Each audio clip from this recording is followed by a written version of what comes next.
पाकिस्तान तू सलामत रहे ता क़यामत रहे, लब पर यही दुआ हर साथ रहे। 75वीं जश्न आज़ादी पर सारी कौम हुब्बुल वतनी के जज्बे से सरशार है। मुल्क के गली गली कोने कोने कूचे कूचे में जश्न मनाया जा रहा है। नगर नगर सब्ज़ लाली परचमों की बहार है। इस्लामाबाद में 31 और सूबाई दारुल-हुकूमतों में 21 तोपों की सलामी के साथ आज़ादी के दिन का आगाज़ हुआ। वतन अज़ीज़ से मोहब्बत के इजहार के अलग अलग अंदाज देखे गए। कहीं परचम कुशाई, कहीं रैलीज़ और कहीं केक काटे गए।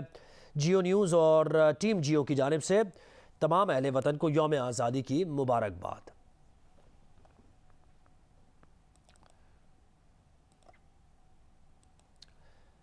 पाकिस्तान के 75वें यौम आज़ादी के मौके पर कराची में मज़ार क़ायद पर गार्ड्स की तब्दीली की तकरीब हुई। पाकिस्तान नेवल अकेडमी के कैडेट्स ने गार्ड्स की जिम्मेदारियाँ संभाल लीं।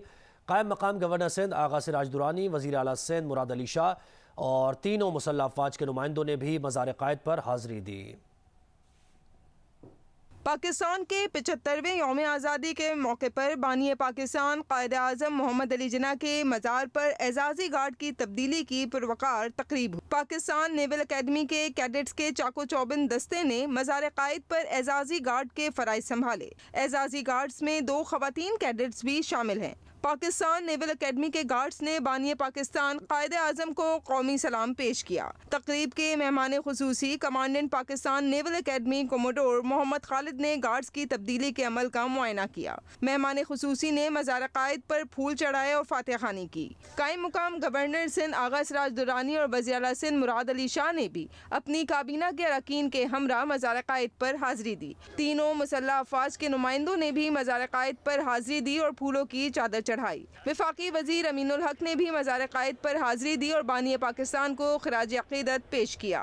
एडमिनिस्ट्रेटर कराची मुर्तज़ा वहाब ने भी मज़ार क़ायद पर हाजिरी दी। DG ranger Sindh major general Iftikhar Hasan Chaudhry और IG सिंध गुलाम नबी मेमन ने भी बानी पाकिस्तान के मज़ार पर हाजिरी दी। कैमरामैन मोहम्मद साजिद के साथ किरण खान, जियो न्यूज़ कराची।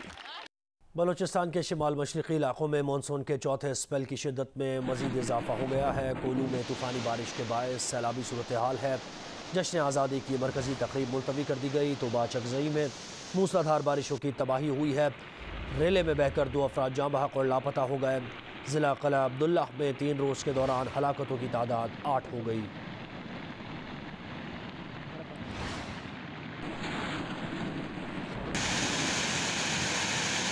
बलूचिस्तान के शिमाल और मशरक़ी अजला में मानसून के चौथे स्पेल की ताकत में मजीद इजाफा होता जा रहा है। जिला कोहलू में रात भर होने वाली बारिश के बाद कई मकामात पर सैलाबी सूरत हाल पैदा हो गई है। जिले में हाई अलर्ट जारी करके जश्न आज़ादी की तमाम तकरीबात भी मुलतवी कर दी गई है। तोबा चकजई में कल से मूसलाधार बारिश का ना थमने वाला सिलसिला अब भी जारी है। मोकू कच, जलगा, ताशरबाद, जेमल, हसीना कंदनी, मंजकी, तोरजई और दीगर मुजाफाती इलाकों में ऊंचे दर्जे के सैलाबी रेले हैं। नदियाँ अबूर करते हुए 2 मकामात पर 5 अफराद सैलाबी रेलों में बह गए, जिसमें 2 अफराद की लाशें निकाल ली गई हैं, जबकि एक को बचा लिया गया है। एक गाड़ी भी रेले में बह गई, ताहम उसमें तमाम मुसाफिर महफूज रहे। तोबा चकजई की बेशतर सड़कें बह जाने से राब्ता मुनक़ता है। जिला किला अब्दुल्ला में हलाकतों की तादाद 8 हो गई है। 12 से जायद अफराद अब भी लापता हैं। जिले में सैलाबी सूरत हाल के लिए रिलीफ सरगर्मियाँ तेजी से जारी हैं, ताहम कई मकामात पर मुतासिरीन अब भी इमदादी सामान से महरूम हैं।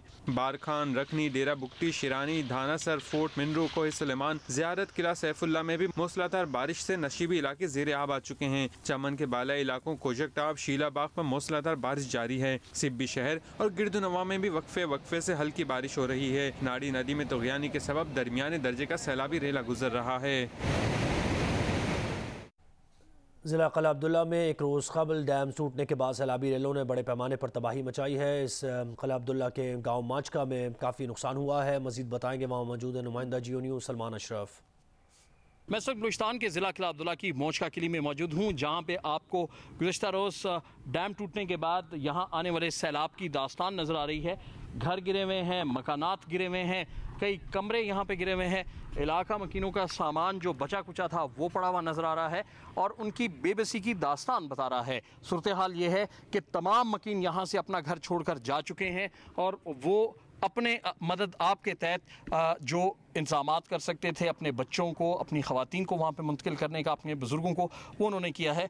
अभी भी वो हुकूमती इमदाद के मुंतज़िर हैं। उनका कहना है कि हुकूमत की जानिब से अभी तक उनके इलाके में किसी भी नुमाइंदे ने आने की ज़हमत तक नहीं की। NDMA की जानिब से सैलाब मुतासरीन के लिए हंगामी इमदाद की फराहमी जारी है। NDMA का बताना है कि सबसे ज़्यादा इमदादी सामान बलूचिस्तान के मुतासरा इलाकों में पहुँचाया गया है और इसी से मुताल्लिक़ हम कुछ मज़ीद बात करेंगे। Chairman NDMA lieutenant general Akhtar Nawaz Satti साहब ने हमें ज्वाइन किया। अख्तर नवाज साहब, बहुत शुक्रिया आपने जियो न्यूज़ को वक्त दिया। सबसे पहले तो सर ये बताइए कि NDMA की तरफ से सैलाब मुतासरीन के लिए क्या कुछ इमदादी कार्रवाइयाँ की जा रही हैं? ज़ोहैब, बहुत शुक्रिया आपका, जियो टीवी का बहुत शुक्रिया मुझे वक्त देने का। अगर आप मुझे 1 मिनट दें तो मैं आपको थोड़ी सी मालूमात आपके नाजरीन के लिए पहले बता दूं, उसके बाद जो भी आपके क्वेश्चंस हुए मैं उनको जवाब दूंगा।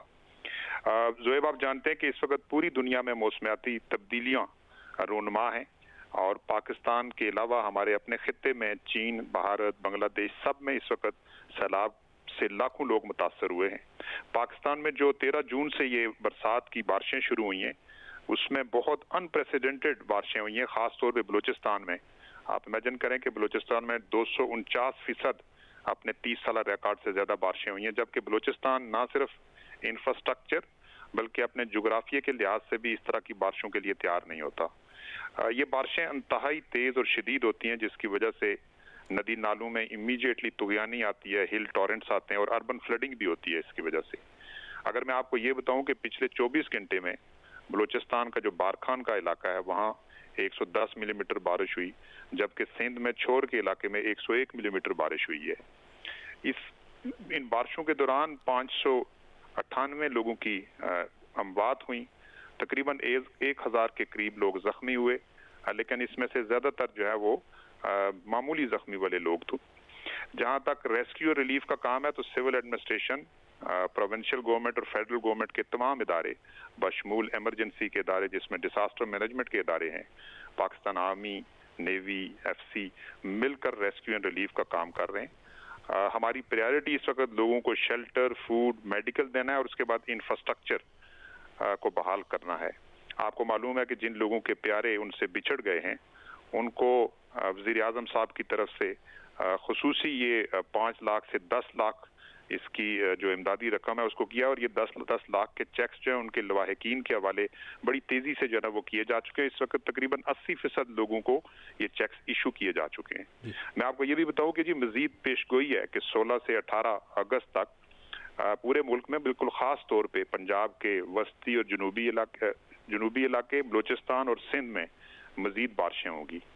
तो हमारी तो इंतजामिया और जो इमरजेंसी के इदारे हैं उनको अलर्ट रहने की, अवाम के जानो माल की तहफ़्फ़ुज़ करने की पूरी तरह से जो है ना वो इंस्ट्रक्शंस हैं, डायरेक्शंस हैं।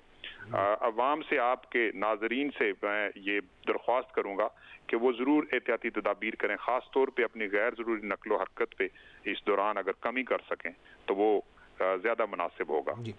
Thank you. अगर आपको क्वेश्चन है तो मैं उसका जवाब देने के लिए बताइए कि इंफ्रास्ट्रक्चर और जोग्राफियाई जो लोकेशन है वो सूरत हाल को मज़ीद तशवीशनाक और ख़राब बना देती है। आपने बिल्कुल बजा फरमाया। तो ये कहिएगा कि NDMA और PDMA का इसमें कोऑर्डिनेशन बहुत ज़रूरी है और कम्युनिकेशन बहुत ज़रूरी है, क्योंकि इतने फार फ्लंग एरियाज़, बहुत दूर दराज इलाके हैं जहाँ तक रसाई भी मुश्किल हो जाती है। तो इसके लिए ख़ास तौर पर आप क्या कर रहे हैं? जी बहुत शुक्रिया ये सवाल पूछने का कि NDMA और PDMA के आपस में कैसे ताल्लुकात और रवाबत हैं, कोऑर्डिनेशन कैसी है। देखिए जी, हमारा PDMA और NDMA के साथ बहुत मरबूत एक जो है ना राब्ता और निज़ाम है, और ये डिसास्टर के वक्त नहीं बल्कि उससे पहले हम स्टार्ट करते हैं। मुतअद्दिद बार हमारे जो है ना प्लानिंग सेशंस होते हैं, कोऑर्डिनेशन सेशंस होते हैं, जिसकी वजह से हमारी आपस में जो कोऑर्डिनेशन है वो बेहतर होती है। और हमारा एक नेशनल इमरजेंसी ऑपरेशन सेंटर है जी जो 24/7 फंक्शन करता है। दिन रात ये PDMAs के साथ, इवन अगर ज़रूरत हो तो डायरेक्ट DDMAs के साथ कम्युनिकेट करता है, वहाँ पे जो सूरत हाल हो उससे आगाही हासिल करता है, और जो भी रिस्पांस की रिक्वायरमेंट्स हों, उनको मदद चाहिए हो, उनको जो है ना आर्मी की, FC की, ख़ास तौर पे हेली की रिक्वायरमेंट्स हो, या मज़ीद उनको कोई जो है ना रिलीफ के सामान चाहिए हों, तो वो दिन रात हमारा उनसे एक राब्ता है और ये बड़ा मरबूत राब्ता है। जी, बहुत शुक्रिया chairman NDMA lieutenant general Akhtar Nawaz Satti साहब, आपने जियो न्यूज़ को वक्त दिया और सारी सूरत हाल से मुताल्लिक़ हमें बताया। बहुत शुक्रिया जी आपका।